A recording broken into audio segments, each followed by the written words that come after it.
All right, I'm ready. Good evening. I'm Dr. Emmett Brown. I'm standing on the parking lot at Twin Pines Mall. It's Saturday morning, October 26th, 1985, 1:18 a.m. And this is temporal experiment number 1. Come on, Einie. Hey, boy, get in there. That a boy. In you go. Get down. Get your seatbelt on. That's it. Whoa. Okay. Please note that Einstein's clock is in precise synchronization with my control watch. Got it? Right, check, Doc. Good. Have a good trip, Einstein. Watch your head.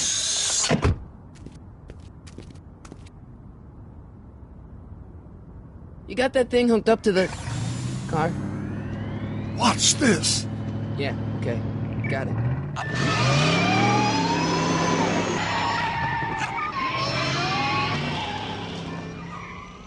Not me. The car. The car.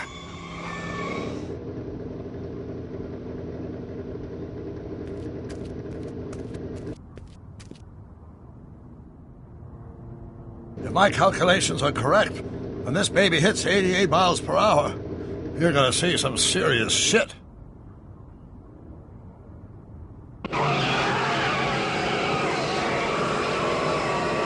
Watch this, watch this.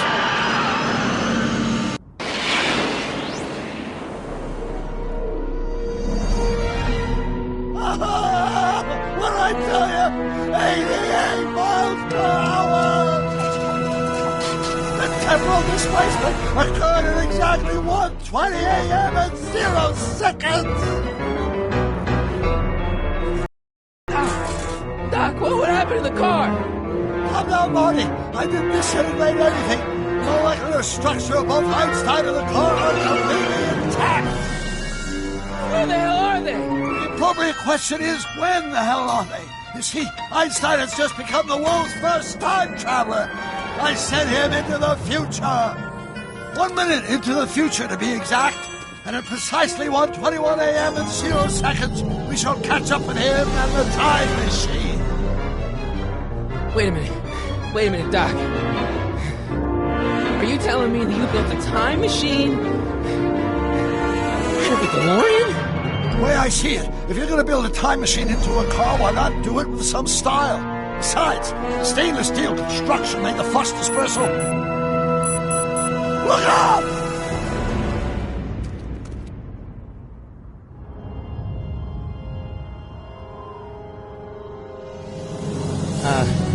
Doc? Oh, that's peculiar. Where's the car, Doc? It should have caught up with us 27 seconds ago. Doc, what happened to Einstein? No need for concern. It's probably just a minor miscalibration of the time circuit. Marty, could you get my notebook? It should be in the toolbox.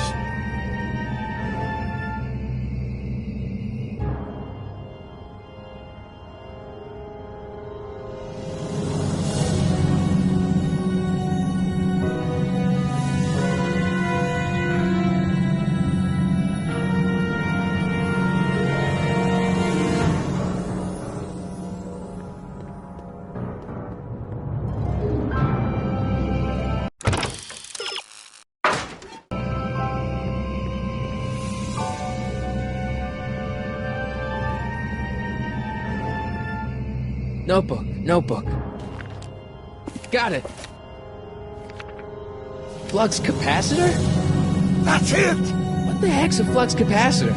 My latest invention. The thing that makes time travel possible. In this notebook, I detail the nearly 3 decades of scientific breakthroughs necessary to build a working time machine. If it ever fell into the wrong hands, the consequences could be catastrophic.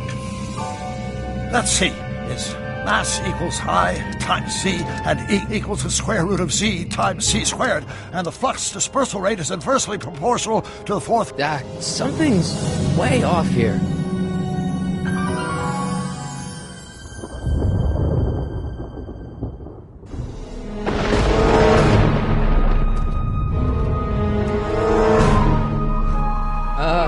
Doc?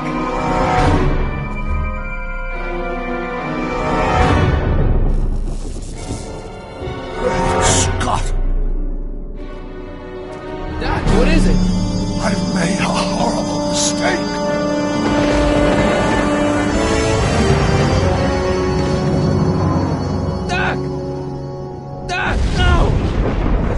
Sorry, Marty. Doc, come back! Doc! Doc!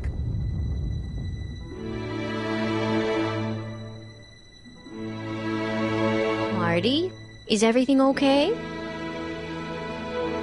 Yeah, Mom, it was just a nightmare. I was in the past. And Doc was there. Well, you're safe and sound now, back in good old 1986. But you'd better get up. Your father's waiting for you. Huh? Weren't you going to meet him over at Doc's? Holy crap, I'm late!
Dad, are we too late to stop the sale?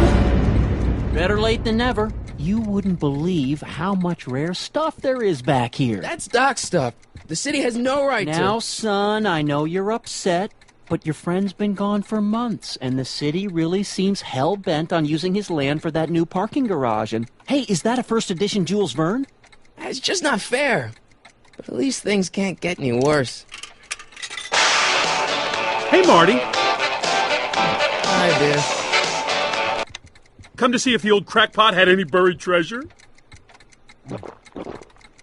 Nah, I guess I'm just remembering.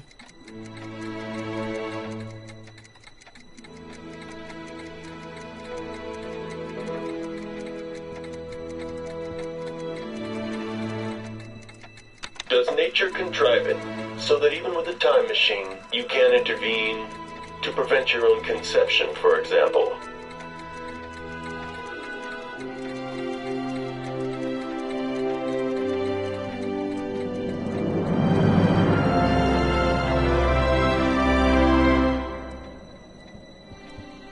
Doc built this model at downtown Hill Valley way back in 1955.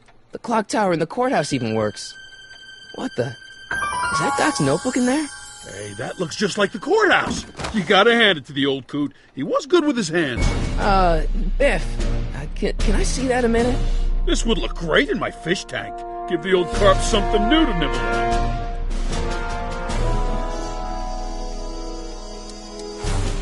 Come on, I saw it first. I guess you're right. But I picked it up first. Give it here, Biff. Well, well, look at what we have here. Looks like plans for something. What's a flux catheter? It's none of your business. Doc asked me to... Brown's worm food, kid. But this looks like it might be worth something.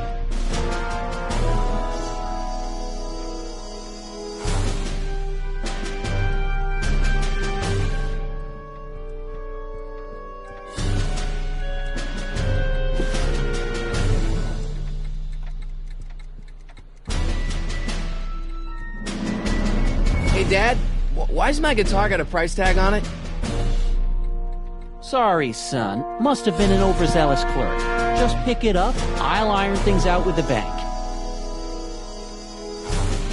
Let's make some noise.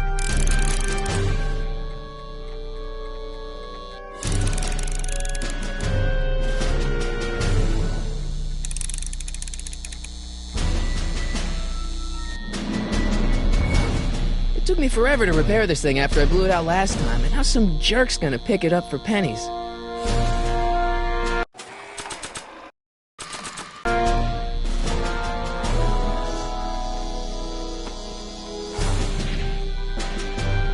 Here's an oldie, but a goodie. 1, 2, 3. Hey, look! It's Chuck Butthead. Let me show you how it's done. Now, Biff, I think that's Marty's guitar. Oh, gosh, you're right, Mr. McFly. Oh, here you go, Marty. Let's hear a few licks.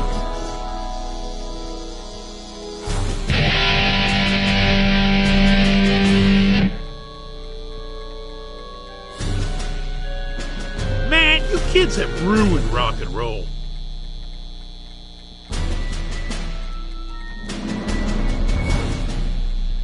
Hey, Dad. About Biff. Dad, I know you're trying to help. He talks a big game, son, but he's not so tough. I've been dealing with him a long time. Believe me, I can handle it.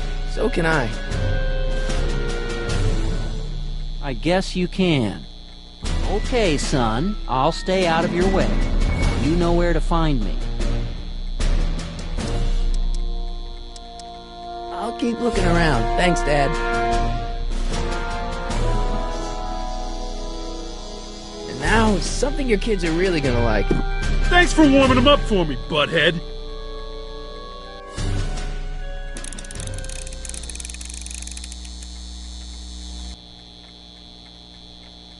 Now watch me blow the lid off this joint. Whatever you say.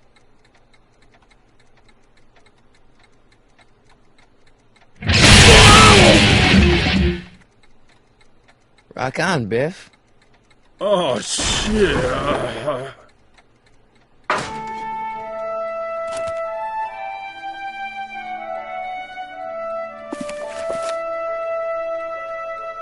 Doc, where are you?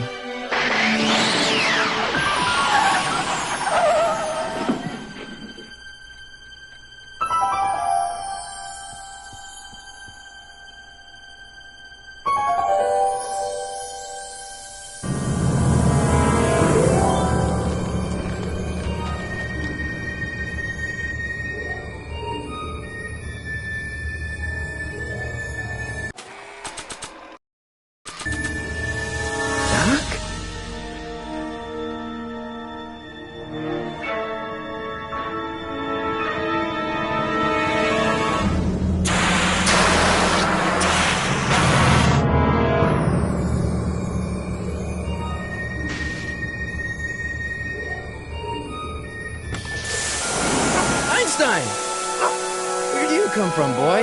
Didn't you bring Doc with you?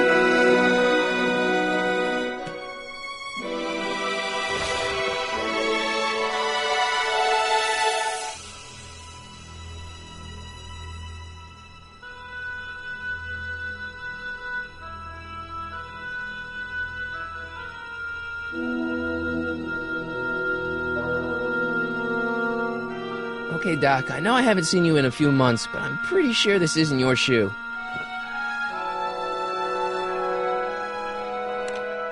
Marty? Ah!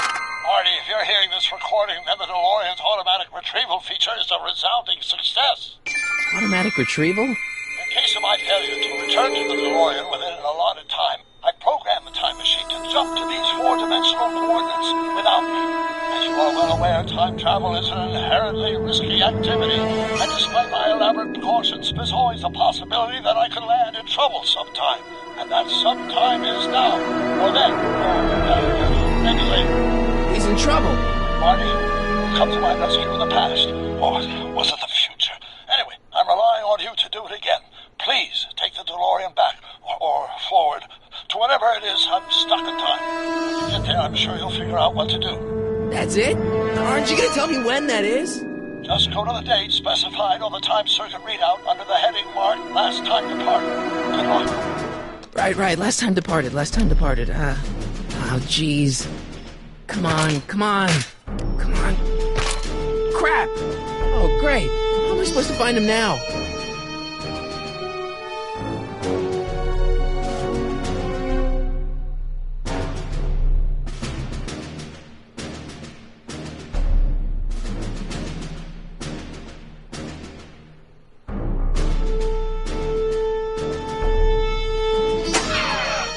time circuits still work.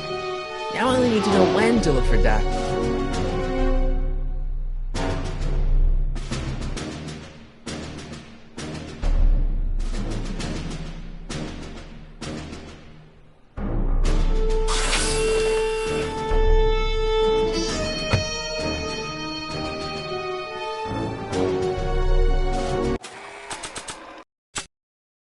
This time-traveling shoe is my only clue to finding Doc.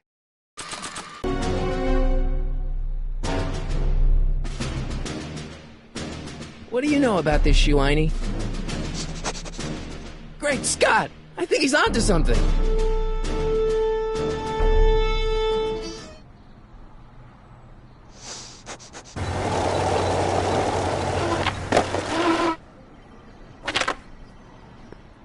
Okay, now we're getting somewhere.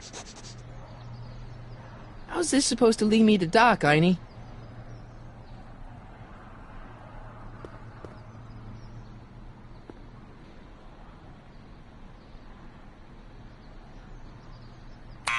Step away from the door! Ah! Now, let me get a look at you. Einstein, come on!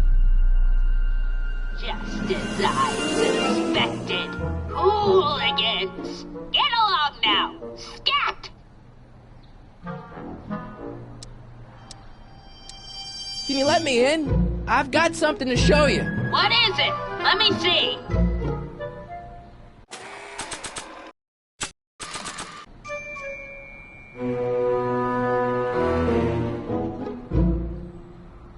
A shoe? Now what would I want with a... Huh? Stay there!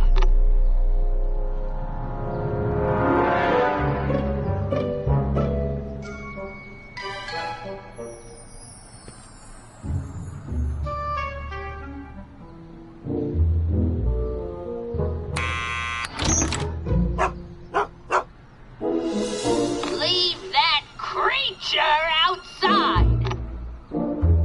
Sorry, Einstein.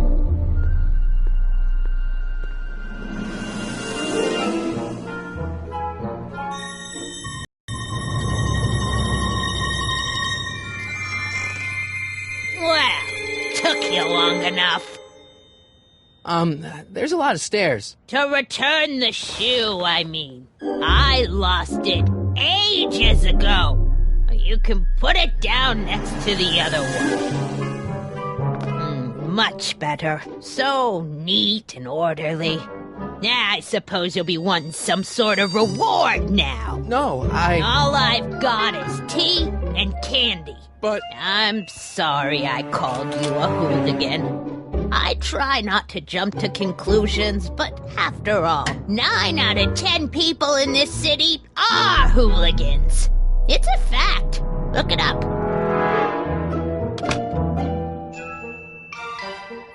Have a seat, Sonny.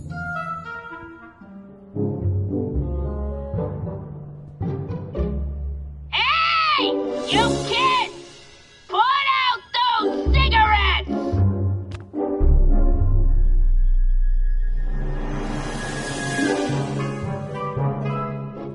Man, she keeps it hot in here. That's the kettle.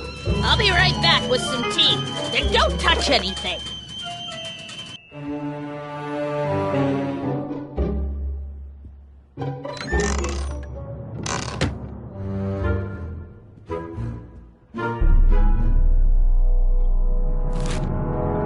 Juveniles collide with manure truck. Nice picture.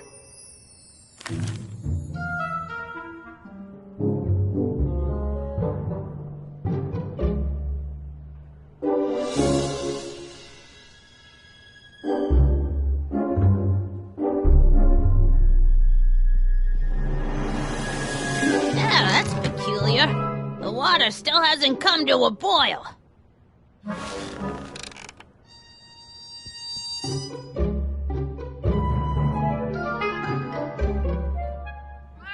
Oh, I wouldn't do that if I were you. Ms. Pretty Whiskers is very particular about who handles her food.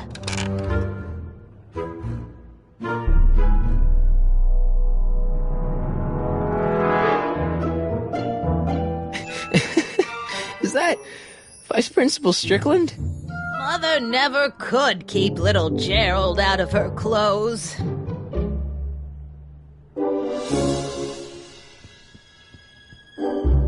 What are these? My editorial trophies. Cat Lovers Quarterly. It's legitimate journalism.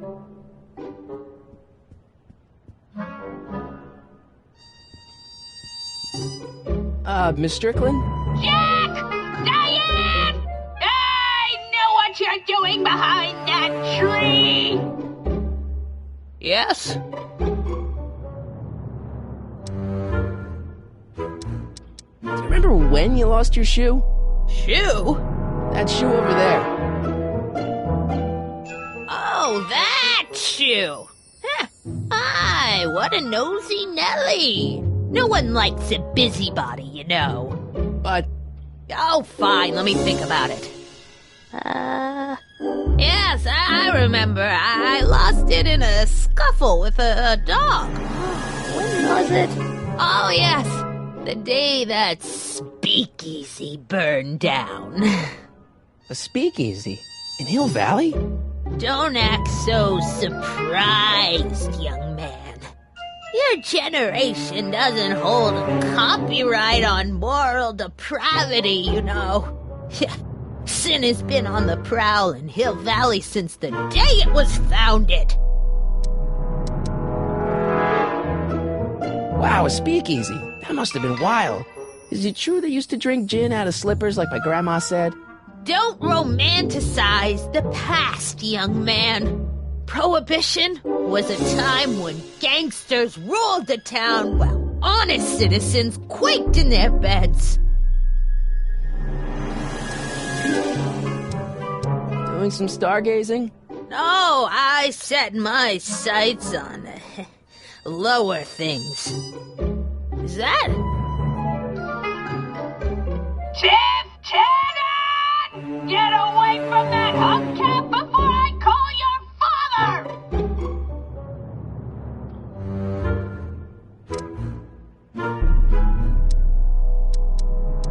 So where was it? That speakeasy that burnt down, I mean. That was ages ago. If you're looking for bootleg hooch. No, I'm just curious, that's all. I'm a student of history. Student of history, my Aunt Fanny. Yeah, your generation of hooligans and slackers could give two rightful things about history. Miss Strickland? Oh, video store! Huh? The speakeasy used to be hidden in plain sight down there in the town square, right where that disgusting videotape rental store squats today. So the video store building must have gone up after the speakeasy burned down. Following year, as I recall.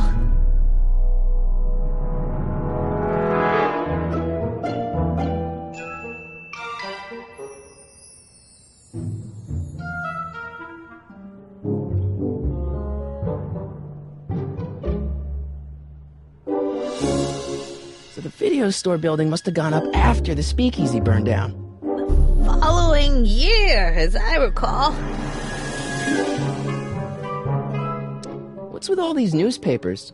This is my personal archive. I've got every issue of the Hill Valley Telegraph ever published. Get out! Every single issue? From 1871 to the present. If it happened in Hill Valley, you'll find it in my stacks.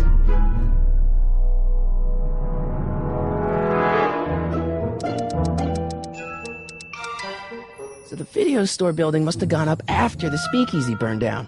The following year, as I recall. I guess somewhere in these stacks there must be an article about the speakeasy burning down. Naturally. I probably wrote it myself. I was quite a reporter back in the day. Any idea what date that article came out? Well, obviously the day after the speakeasy burned down. I guess somewhere in these stacks there must be an article about the speakeasy burning down. Naturally. I probably wrote it myself. I was quite a reporter back in the day. Any idea what date that article came out? Well, obviously the day after the speakeasy burned down. Don't let me keep you from your business. You there! Don't even think about tossing that Kleenex on the ground!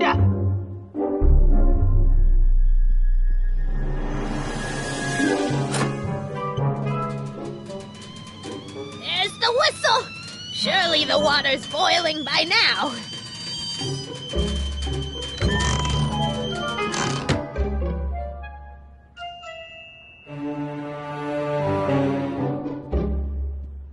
Hey, mind if I use your binoculars for a sec? Go ahead, dear.